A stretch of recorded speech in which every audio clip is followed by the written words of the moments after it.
Hello बच्चों, आज हम इस वीडियो में जानेंगे कि साबुन क्या होता है और साबुनीकरण अभिक्रिया क्या होती है। बहुत ही इम्पॉर्टेंट टॉपिक होता है हाई स्कूल वालों बच्चों के लिए और ये लगभग हर साल पेपर में पूछा जाता है। तो आज हम इस वीडियो में जानेंगे कि साबुन किसे कहते हैं और साबुनीकरण अभिक्रिया क्या होती है।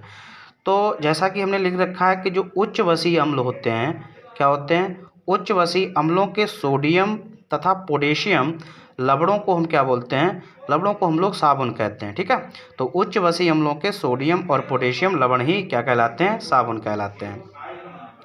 जब साबुन में पोटेशियम लवण होता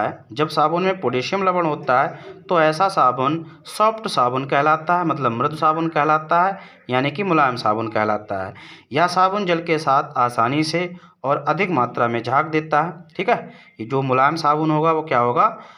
जल के साथ आसानी से और अधिक मात्रा में झाग देगा। कब मुलायम साबुन होगा? जब साबुन में पोटेशियम लवण होगा। और जब साबुन में क्या हो? जब साबुन में सोडियम लवण होता है, जब साबुन में सोडियम लवण होता है तो ऐसा साबुन कठोर साबुन कहलाता है। ऐसा साबुन क्या कहलाता है? ऐसे साबुन को हम लोग कठोर साबुन कहते हैं। और ये साबुन जल के साथ कठिनाई से और कम मात्रा में झाग देता है। तो साबुन यानी कि झाग के आधार पर हम कह सकते हैं या लवण के आधार पर कह सकते हैं कि साबुन दो प्रकार के होते हैं, कठोर साबुन और मृदु साबुन। तो कठोर साबुन क्या है, मृदु साबुन क्या है, तो इस वीडियो में आप ये भी जान जाएंगे कि कठोर साबुन किसे कहते हैं और मृदु साबुन किसे कहते हैं। तो जो साबुन जल के साथ आसानी से और अधिक मात्रा में झाग दे वो साबुन आपका मृदु साबुन कहलाएगा और उसमें हमेशा पोटेशियम लवण होगा। और जो साबुन जल के साथ कठिनाई से और कम मात्रा में झाग दे वो आपका कठोर साबुन कहलाएगा। और ऐसा साबुन जल के साथ कम मात्रा में और कठिनाई से झाग देगा। फिर हम समझते हैं कि साबुन आप समझ गए। अब हम समझेंगे साबुनीकरण अभिक्रिया किसे कहते हैं। तो साबुन बनाने की जो क्रिया होती है या साबुन बनाने की जो अभिक्रिया होती है उसे हम लोग क्या कहते हैं? साबुनीकरण अभिक्रिया कहते हैं। उसे क्या कहते हैं बच्चों? साबुनीकरण अभिक्रिया कहते हैं। अब साबुनीकरण अभिक्रिया में क्या होता है? जब तेल या मतलब तेल तथा वसा, ठीक है, तेल तथा वसा को सोडियम हाइड्रोक्साइड या पोटेशियम हाइड्रोक्साइड के साथ गर्म करते हैं तो क्या बनता है? साबुन बनता है। और इस क्रिया को हम लोग क्या बोल देते हैं? साबुनीकरण अभिक्रिया कह देते हैं। यानी आप कह सकते हैं साबुन बनाने की अभिक्रिया को साबुनीकरण अभिक्रिया कहते हैं। तो ये साबुनीकरण अभिक्रिया आप देखिए, ये क्या है? CH2 days OCO C17H35।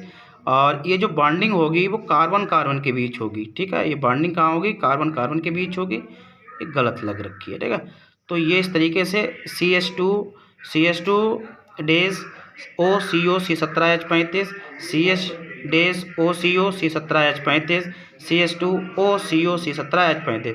अब इसकी क्रिया किसके साथ करा रहे हैं? सोडियम हाइड्रोक्साइड के साथ करा रहे हैं। तो हमें प्राप्त हो रहा है CH2OH days CHOH days CH2OH। ये जो हमें प्राप्त हो रहा है ये हमारा ग्लिसरॉल है या इसे हम ग्लिसरीन कहते हैं। और साथ में हमें क्या प्राप्त हो रहा है?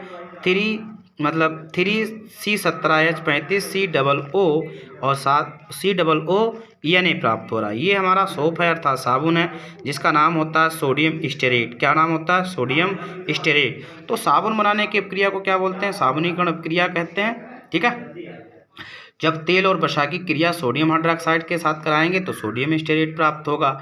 जब पोटेशियम हाइड्रोक्साइड के साथ कराएंगे तो पोटेशियम स्टेरेट प्राप्त होगा। तो चाहे सोडियम स्टेरेट हो या पोटेशियम स्टेरेट हो वो हमारा क्या होता है? साबुन होता है। थोड़ा यहाँ पर देखने वाली बात है, नोट हमने कुछ लिख रखा है कि जब सोप यानी कि जब साबुन NaOH से बनेगा, मतलब जब साबुन बनाने की क्रिया में तेल और वसा की क्रिया हम किसके साथ कराएंगे? सोडियम हाइड्रोक्साइड के साथ कराएंगे तो जो साबुन प्राप्त होगा उसमें सोडियम स्टेरेट होगा। उसमें क्या होगा? सोडियम स्टेरेट होगा।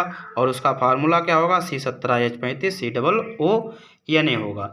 यदि साबुनीकरण अभिक्रिया में यानी कि साबुन बनाने टाइम अगर पोटेशियम हाइड्रोक्साइड क्षार का यूज करते हैं तब जो साबुन हमें प्राप्त होगा उसका नाम होगा पोटेशियम स्टेरेट। ठीक है, तो ये साबुन के सूत्र हैं C17H35 COO and C17H35 COO। इसका नाम क्या हो जाएगा? सोडियम स्टेरेट हो जाएगा और इसका नाम क्या हो जाएगा? पोटेशियम स्टेरेट हो जाएगा।